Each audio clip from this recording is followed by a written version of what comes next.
Right, hello everyone, welcome back to the channel. So I haven't done a video in a while, I think about a month now. My last video was the UTS 100k, but in this video I wanted to share a couple of things. Firstly, what I've been up to since that race, and secondly, some exciting news, some plans for the summer, a new race that I've got coming up. And I'm out today around Ditchling Beacon along the South Downs Way. It's much more overgrown than I remember it, so it's a bit like kind of jungle wading at this point, but I've got the poles out with me, so I've packed them in my waist belt there for good reason. It's going to link to the race that I'm doing over the summer.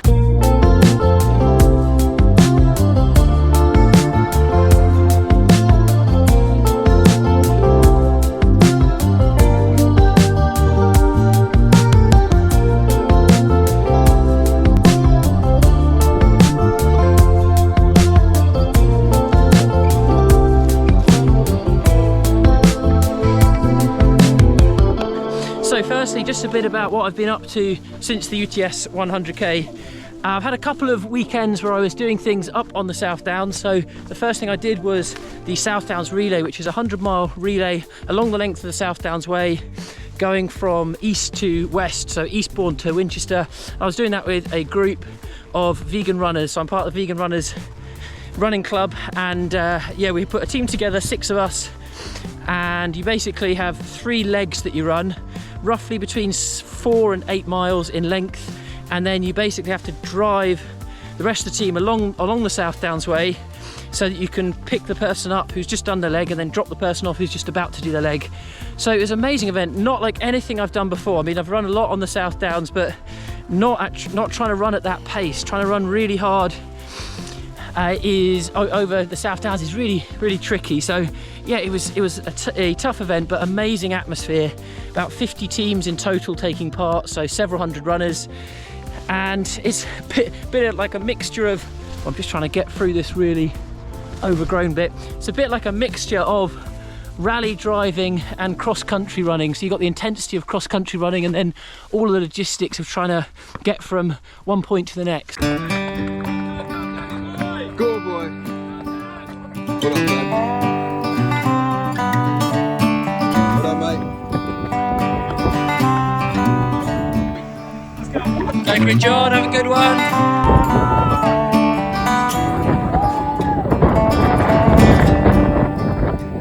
What the boys? Just around the corner, mate.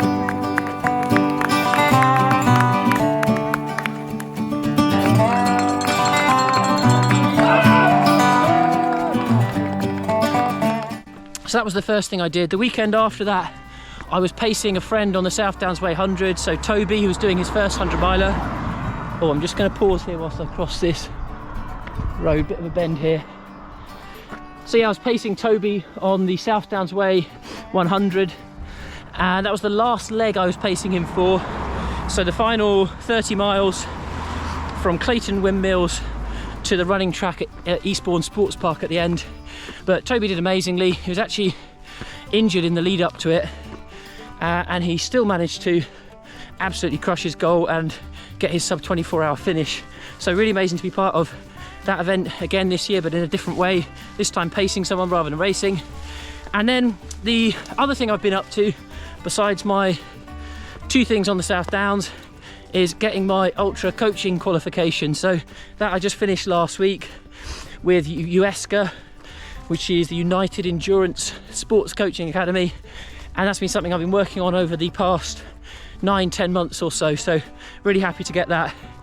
And yeah, I think at some point in the future I would like to support other people in their ultra running journeys and try and help them get as much out of it as I have, because yeah, I've really enjoyed it and got so much from the sport. So that's what I'd like to do in the future.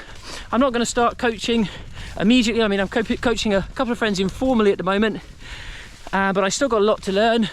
It's always a gradual process, but you know, sometime in the future I think I would like to get more involved in that. So it feels like a really good step to have the qualification under my belt. So this is my Ditchling Beacon hill rep start point. I basically come down to this car park touch the post at the bottom, so I get as low down as I can and then all the way up to the top. So I go up along this track, and it's about 550 feet of climbing. So in the scheme of things, comparison to what I was doing in Snowdon or mountains they've got out around Europe and the world, this isn't much, but of course you've got to work with what you've got. So this is my place to get in my elevation. Right, so we're just coming towards the top of the Ditchling Beacon climb. So race news, what have we got coming up?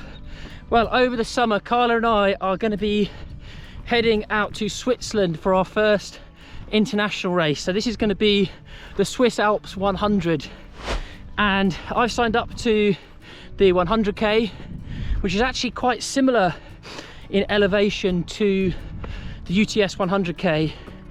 However, it's a bit less technical and the climbs are double the size. There's kind of like half the climbs of Snowdon. I think there's 3 big ones, but they are double the size. So gonna be interesting getting out mountain racing again, hence why I got those poles out, which I've just put away as I've come up this climb, practicing those again.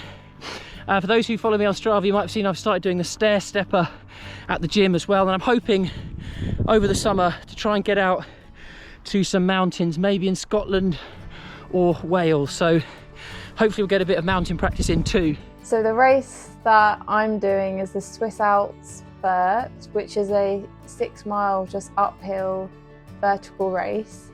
I did want to do the 50k, but there's in the 50k I found out there's 2 suspension bridges, and I'm not too sure how I'm going to be on those suspension bridges because I don't really like heights that much. So I decided just to go for the vertical instead, and Ben and I are just going to look at those suspension bridges and just walking so there's no pressure. But yeah, really looking forward to it. Hope I don't regret not doing the 50k, but I think this is just a bit of the kind of safer option. And the race has some pretty stunning scenery. So it starts from a place called Fiesche, and you go through a number of mountain ranges. It goes past the last remaining glacier in Europe, which I've seen some photos and videos of it. It looks stunning, spectacular. Unfortunately, others have melted around Europe due to climate change, but that's going to be amazing to see. And it also goes over a couple of bridges, like suspension bridges. I'll put up some images of them so you can see what it looks like. So really looking forward to this one. It's not long away now, so it's in early August. We've got about 5 weeks. So I've just started training over the last few weeks. It's going to be a mini training block, but hopefully I've got some residual fitness from the UTS 100k. And we're also going to be combining this one with a holiday, so a chance to spend a bit more time either side of race day, exploring Switzerland. So should be a pretty amazing adventure out there. So that's the next race upcoming on the channel. Also got a couple of ideas in the pipeline, which I'll share at a later time. But in the meantime, thanks for watching everyone, and I'll see you all very soon.